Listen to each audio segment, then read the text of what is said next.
August 20th, 1966. The sun hung low over the Vintem Hill in Niteroi, Brazil, casting long shadows through the dense Atlantic forest.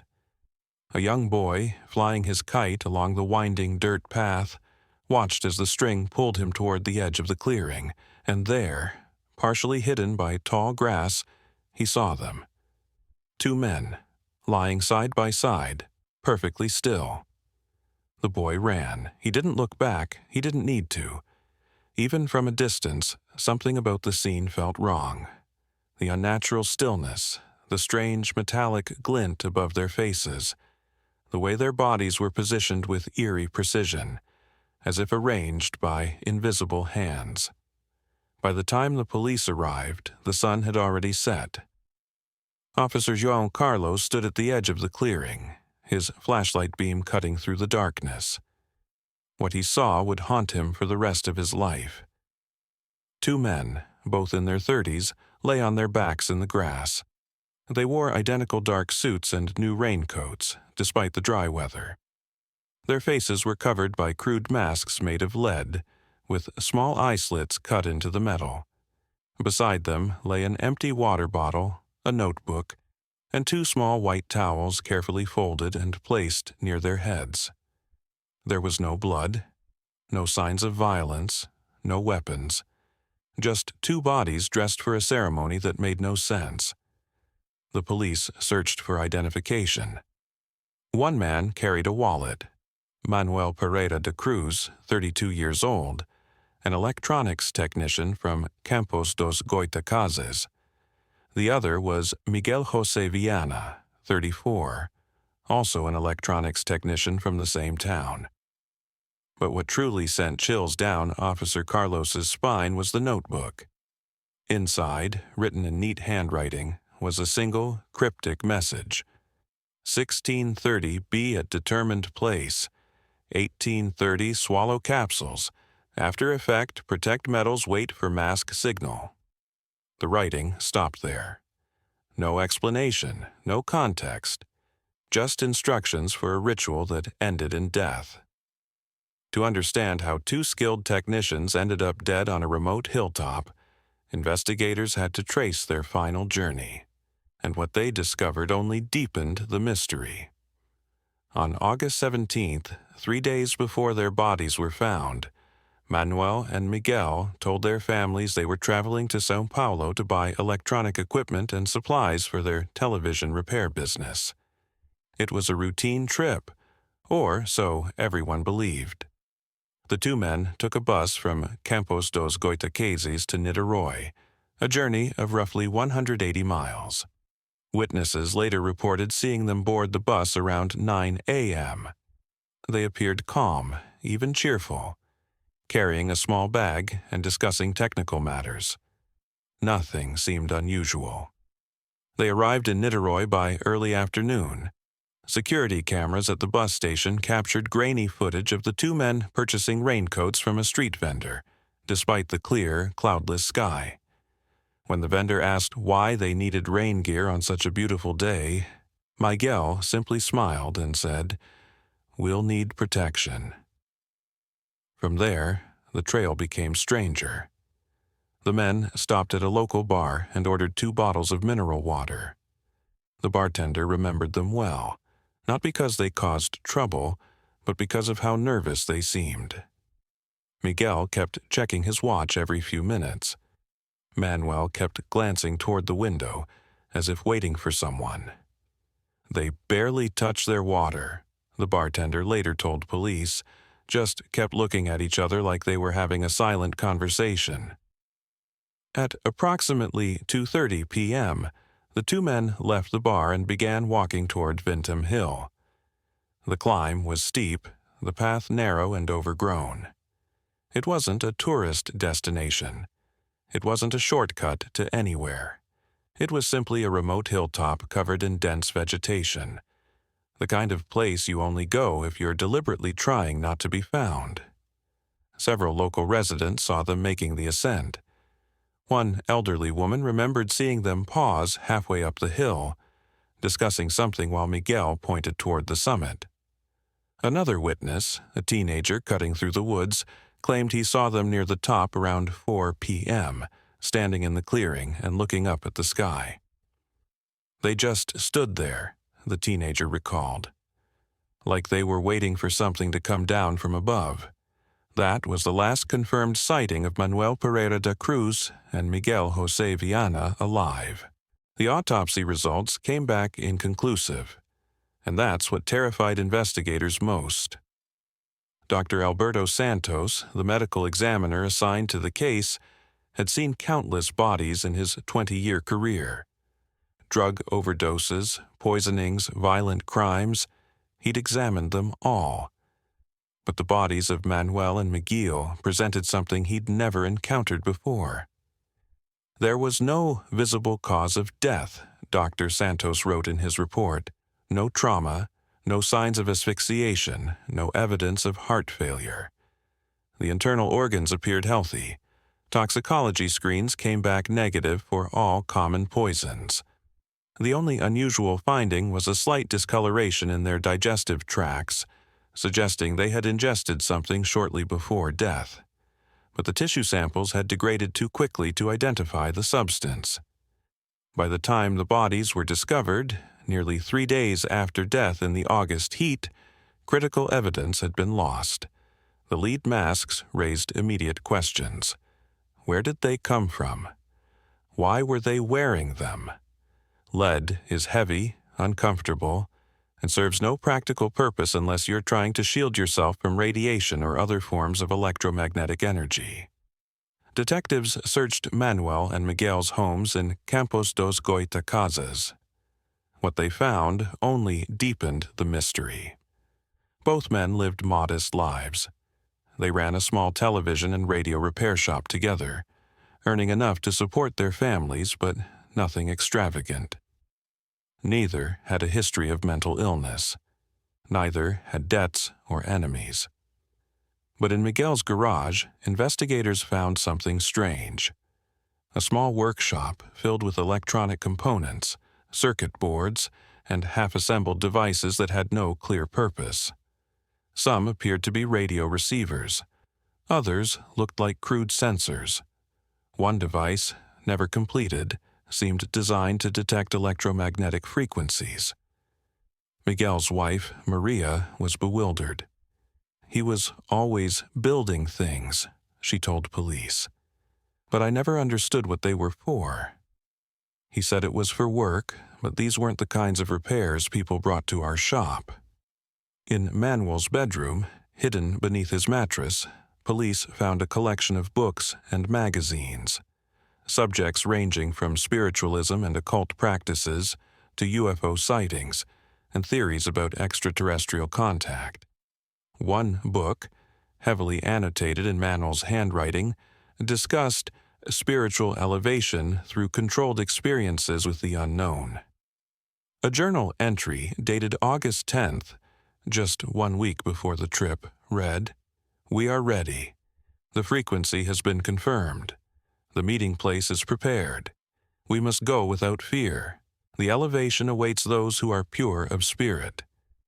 As news of the case spread across Brazil, theories multiplied like wildfire, each one more bizarre than the last, but none could fully explain the evidence. Theory 1. UFO contact attempt. The most popular theory, and the one that captured international attention, was that Manuel and Miguel were attempting to make contact with extraterrestrial beings. The lead masks, according to this theory, were meant to protect their eyes and brains from harmful radiation or intense light during an encounter. Ufologists pointed to the cryptic note, "Wait for mask signal." Signal from whom? From what? The men were electronics technicians. They would have understood frequency transmission, radio signals, and electromagnetic phenomena. Perhaps they believed they had detected a pattern, a message from beyond Earth. Local UFO researchers claimed that Vintem Hill had been a hotspot for strange lights and unexplained aerial phenomena throughout the 1960s. Multiple witnesses reported seeing orange spheres hovering over the hill On the night of August 17th, the very night Manuel and Miguel died. One witness, a night watchman named Paulo Ferreira, gave a sworn statement.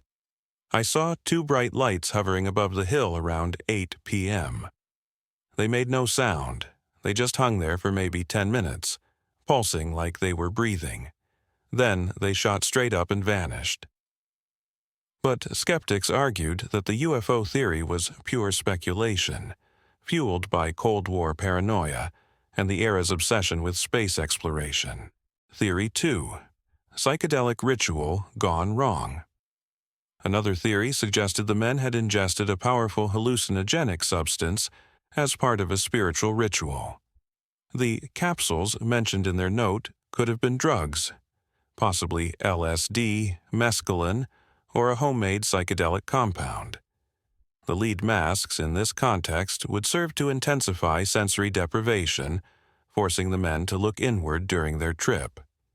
The raincoats might have been worn to regulate body temperature during the experience, but there was a problem. Both men were family men with no history of drug use. Friends and relatives insisted they didn't drink, didn't smoke, and certainly didn't experiment with narcotics. The toxicology report, while incomplete, found no trace of known hallucinogens. Theory 3. Murder disguised as suicide. Some investigators believed the men were murdered, possibly by someone involved in occult practices or a secret society. The staged nature of the scene, the neat arrangement, the matching outfits, the ritualistic masks, suggested careful planning. Perhaps Manuel and Miguel had stumbled upon something dangerous. Perhaps they were silenced.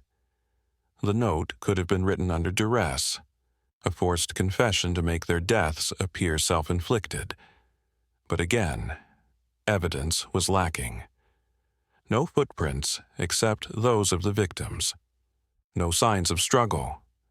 No witnesses reporting anyone else on the hill that day. Theory 4. Spiritual experiment. The most chilling theory came from a medium in Rio de Janeiro named Senora Elisa. She claimed to have contacted the spirits of the two men through a seance conducted weeks after their deaths. According to Senora Elisa, Manuel and Miguel were members of a secretive spiritualist group that practiced technological mediumship, a blend of electronics and occult rituals meant to communicate with higher planes of existence. They believed they could ascend to another dimension, Senora Elisa told reporters. The capsules were meant to separate their spirits from their physical bodies. The lead masks protected them during the transition, but something went wrong. They became trapped between worlds. Police dismissed the testimony as nonsense, but one detail bothered them. Senora Elisa accurately described the contents of the note before it was released to the public. Just when investigators thought the case couldn't get stranger, they discovered something that changed everything. Manuel and Miguel weren't the only ones. In March 1962, 4 years before the Vintem Hill deaths, a man named Angelo was found dead under nearly identical circumstances in the same region. He was lying in a field, wearing a lead mask, with no visible cause of death. His case was filed away as an isolated incident, quickly forgotten amid Brazil's bureaucratic chaos, but the similarities were impossible to ignore. Same location, same protective gear, same mysterious circumstances. Detective Luis Roberto, assigned to the 1966 case, tracked down the file and found even more connections. Angelo had also been an electronics technician. He had also been involved in spiritualist practices, and in his possession at the time of death was a notebook containing technical diagrams and references to cosmic frequencies. The discovery suggested that this wasn't a random tragedy. It was part of a pattern. Somewhere in Brazil, a group of people were conducting experiments, seeking contact with something beyond human understanding, and some of them were dying in the process. As media coverage intensified, new witnesses emerged. people who had seen Manuel and Miguel in the days leading up to their deaths. Their testimonies painted a picture of two men increasingly obsessed with a secret mission. A shopkeeper in Campos dos Goitacazes remembered Miguel purchasing batteries and copper wire just days before the trip. He asked if I had anything that could shield against electromagnetic interference, the shopkeeper recalled. I thought he was working on a radio project. A neighbor of Manuel's reported hearing strange sounds coming from his garage late at night, high-pitched frequencies that made her dogs howl and gave her headaches. It was like a mosquito sound, but deeper, she said. It went on for hours. Most disturbing was the testimony of Manuel's 12-year-old daughter, Ana Paula. She told police that her father had been acting differently in the weeks before his death. Distracted, secretive, often staring at the night sky from their backyard. He told me he was going to see something amazing, Ana Paula said through tears. He said when he came back, everything would be different, but he never came back. The detail that haunted investigators most came from a bus driver who had transported Manuel and Miguel from Campos dos Goitacazes to Niteroi. He remembered them sitting in the back, barely speaking, both staring out the window with expressions of intense anticipation. They looked like men going to meet God, the driver said, like they knew something the rest of us didn't. 6 months into the investigation, police finally caught a break. An anonymous letter arrived at the Niteroi police station, postmarked from Sao Paulo. It was typed on a manual typewriter, with no signature or return address. The letter read, Manuel and Miguel were part of the Frequency Seekers, a group dedicated to making contact with higher intelligences through technological and spiritual means. They believed that certain locations on Earth serve as portals, where the veil between dimensions is thinnest. Vintem Hill was one of these places. They prepared for months. They knew the risks. They went willingly. We honor their sacrifice, but we cannot speak publicly. The work must continue. Police launched an intensive search for the Frequency Seekers, but the group remained phantom-like. No membership lists, no meeting locations, no financial records. If the organization existed, it operated entirely in the shadows. One lead emerged when investigators discovered that both Mano and Miguel had attended lectures by a man named Professor Hernani Guimarães, a self-proclaimed researcher of paranormal phenomena and cosmic energy. Guimarães ran a small institute in Rio de Janeiro, where he taught courses on applied spiritualism and technological transcendence.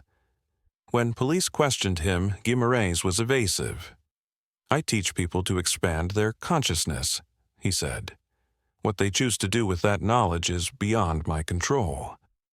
He denied knowing Manuel and Miguel personally, but admitted they may have attended his public lectures. Many people come seeking answers, he added. Most find only questions. Police searched Guimarães Institute and found shelves filled with technical manuals, spiritual texts, and diagrams depicting supposed energy fields surrounding Earth.